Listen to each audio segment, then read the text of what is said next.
আমার কথা শোনো না, আমার নামে পড়লে খোদা বন্দি তুমি থাকিবে না, পড়বে কোথায় আমার নামে জুম্মার দিন শুক্রবারে।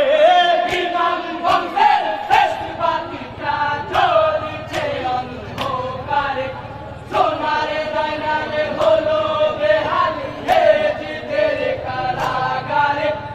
ইমাম বংশের শেষ বাতিটা জ্বলছে অন্ধকারে। হায় জয়নাল বলে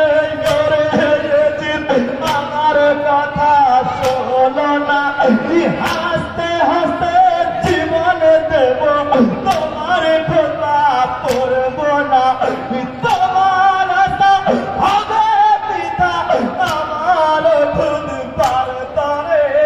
ইমাম বংশের শেষ বাতিটা জ্বলছে অন্ধকারে, সোনারে জয়নালে হলো বেহালি জিদের কারাগারে।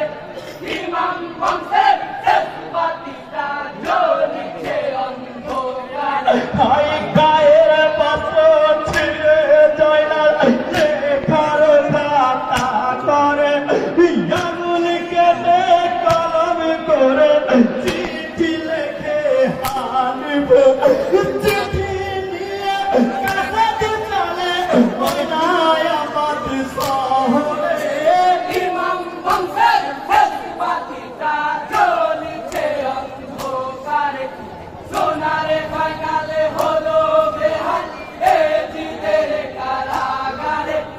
ইমাম বংশের শেষ বাতিটা জ্বলছে অন্ধকারে। হাই পাহাড় জল সঙ্গে নিয়ে চলেন হানিফ দামাশিকায়, দামাশিকায় আসিয়া হানিফ এজিদের সৈন্য মারে।